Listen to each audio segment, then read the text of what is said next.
Всем привет, меня зовут Алевтина. Как любой человек, который любит землю и заботится о природе, я стараюсь минимизировать потребление пластика. Сегодня я покажу, как я делаю восковые салфетки, которыми заменяю пищевую пленку и полиэтиленовые пакеты. А еще я сделаю для них ящик для хранения. Для салфетки мне понадобится хлопчатобумажная ткань, бязь или поплин. Делала из сатина, но мне не понравилось. Терка, миска и пчелиный воск. Этот воск я купила у пасечников, они разных оттенков, желтый и светлый. Я не знаю, от чего зависит цвет. В интернете продают даже белый пчелиный воск, но я не знаю, настоящий ли он. Если кто-то знает, пишите в комментариях, мне это очень интересно. Светлый воск я натерла на мелкой терке,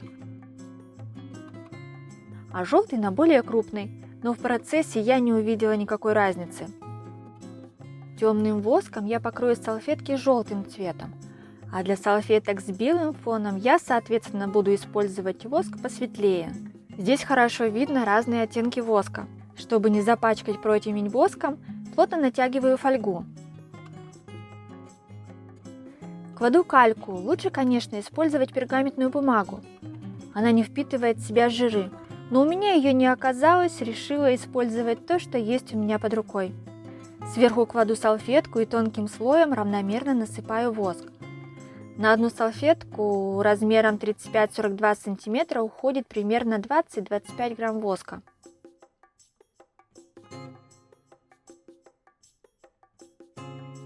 Ставлю противень в нагретую духовку примерно 75-80 градусов. Пчелиный воск начинает топиться примерно с 65 градусов.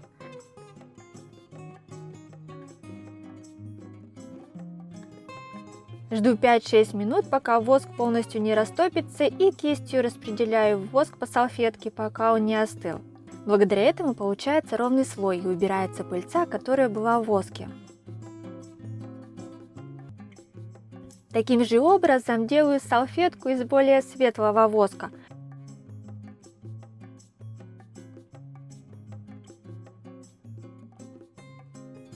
Распределяю воск и снимаю свежеиспеченную салфетку. Она получилась ровненькая. Через несколько секунд остывает, и ее можно уже использовать. Вот такая красивая ровная получилась салфетка. Хранить эти салфетки можно, закрутив их в трубочку, но я решила сделать деревянный ящичек.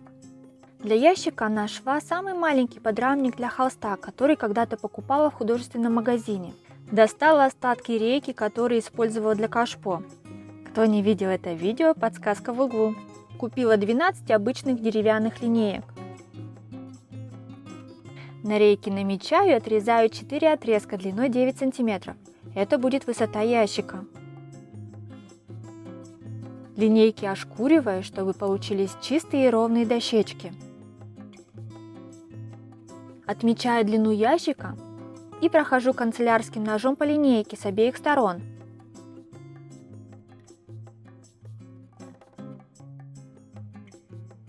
Линейка легко ломается на линии среза. Также отрезаю торцевые детали ящика, но решила сэкономить время. Отрезала сразу несколько линеек.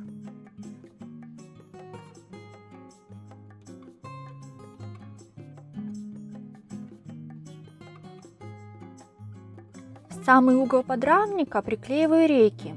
Клей быстро схватывается, поэтому добиться прямого угла достаточно легко. Дно ящика делаю из куска фанеры 3 мм, который остался от изготовления настольного футбола. Она легко режется ножом, так же как и линейки. Режу с обеих сторон, и она ломается ровно в нужном месте.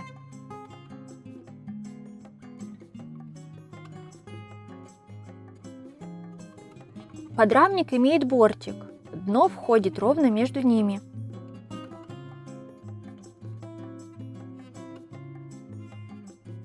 Когда боковые рейки хорошо просохли, закрепляю их дополнительно гвоздями. Приклеиваю фанерное дно на место.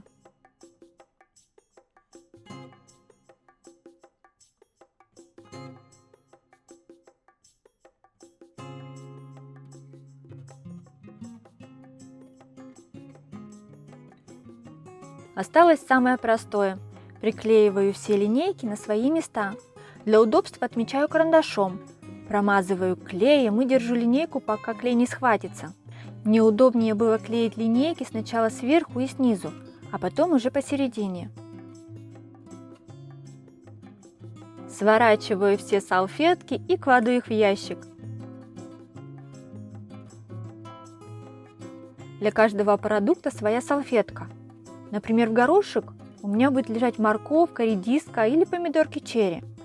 Сворачиваю конвертиком. Удобно открывать и доставать морковку. Очень удобно хранить зелень.